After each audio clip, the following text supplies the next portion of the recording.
According to the FBI, hate crimes in America targeting Muslims or people who just appear to be Middle Eastern surged in the aftermath of 9/11. There is this cloud, with the hate crimes, with the profiling, with being rounded up. Again, I think this illustrates the power of film, that in spite of the reality, in spite of the material that we know to be true, we still embrace the mythology. The mythology is still a part of our psyches. Stereotypes take a long time to wither away. And for many of us, we're comfortable with our prejudices. We don't want to change. We've grown accustomed to this face.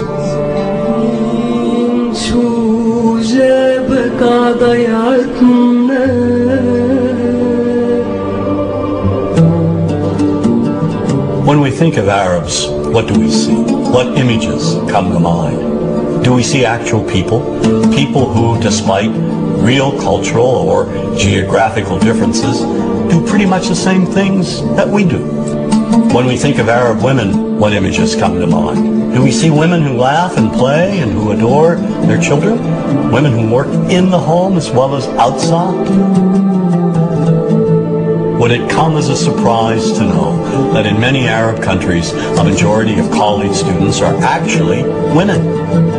What's our immediate image of Arab men? Do we see loving fathers? Men who want to provide for their families? What about Arab teenagers? Do we see them the way you would think about teenagers in other parts of the world? Then there's religion in the Arab world. Do we see it as all-encompassing, dominating everything else? Do we know that even though faith plays a huge role in the Arab world, just as it does here in the United States, that it's also true that much of the Arab world is quite secular? When we think of Arabs and religion, does Christianity come to mind? Do we remember that there are over 20 million Christians in the region who have lived side by side in harmony with Muslims for centuries? To their credit, some filmmakers have shown Arabs and American Arabs in all their complexities. An excellent way to shatter a stereotype is through laughter, through comedy. So we have comedians. Comedians have done this historically. Black comedians, Jewish comedians.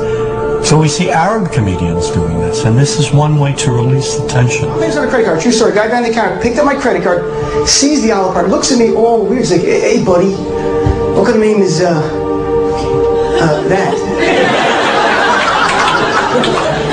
I'm like, well sir, it's an Arabic name. He goes, what does this mean? So I'm like, well, translate it to English? It means peaceful, friendly Arab? But he's not happy because, what Arab country is your family from? So I tried the most peaceful, popular one that he would like. So I'm like, we're from the same Arab country that Aladdin is from. To his credit, Michael Moore in Fahrenheit 9/11 in the DVD includes a scene with this comedy coming out. My name really is Ahmed, and I can't fly anywhere. All you white people have it easy. You guys get to the airport like an hour, 2 hours before your flight. It takes me a month and a half.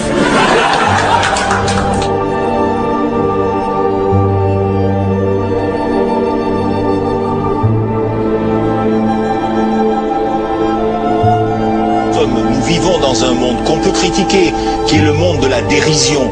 Vous le savez bien, et dans les médias, je dirais le monde de la dérision, on se moque de tout. Le fait que ça se fasse me satisfait. Parce que ça veut dire que nous avons, qu'on est libre, peu à peu... Il faut qu'on soit beaucoup plus sage que ça, qu'on rentre pas dans ces provocations. Et c'est pour ça que... C'est l'autocensure, ça, Jamel. Tu comprends ce que je veux dire? Si on commence à pas faire de dessin pour pas choquer les musulmans... Non, c'est-à-dire que pour moi... C'est de l'autocensure. C'est la fin de la liberté d'expression. Pour moi, la liberté d'expression, la liberté d'expression et le respect font partie, sont mariés ensemble. Moi, je suis pour la liberté d'expression. Mais si je vais blesser une personne, pourquoi blesser la personne? Non, mais si moi j'ai envie de faire une caricature sur Mahomet ou sur un rabbin ou sur Jésus-Christ, il faut que j'ai le droit de le faire. Tu comprends? C'est ça la France. Quand tu sais que tu vas blesser 10 millions de personnes, pourquoi tu vas les blesser? Pourquoi? C'est la liberté, c'est ça. C'est la liberté de...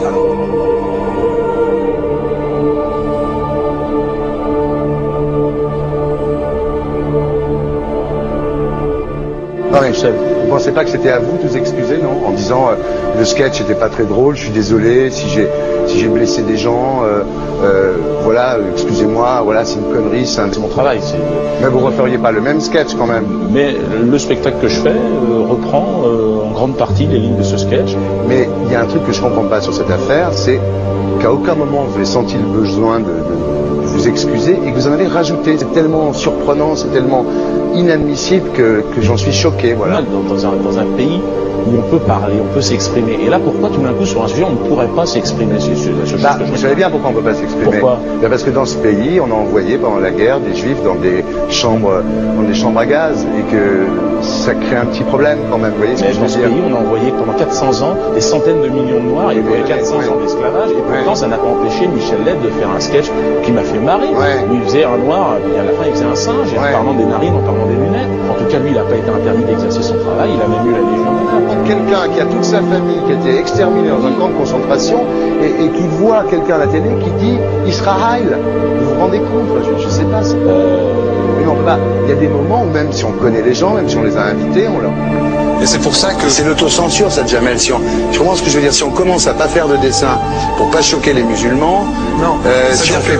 Pour moi, c'est de l'autocensure. C'est la liberté d'expression. Pour moi, la liberté. Et là, pourquoi tout d'un coup, sur un sujet, on ne pourrait pas s'exprimer sur vous savez bien pourquoi on ne peut pas s'exprimer. Pourquoi? Parce que dans ce pays, on a envoyé pendant la guerre des juifs dans des chambres à gaz et que... Deux poids, deux mesures. La liberté pour tout le monde. C'est-à-dire la liberté pour tout le monde. Il y a une personne comme Dieudonné qui a fait un rabbin, enfin qui a fait un colon juif, etc. Tous ces DVD ne sont plus dans les pactes. On l'empêche médiatiquement, on ne le voit plus. Alors que lui, c'est un comique. Plusieurs lois qui ont été faites contre l'antisémitisme. Et moi, je fais un appel aujourd'hui de faire une loi contre l'islamophobie.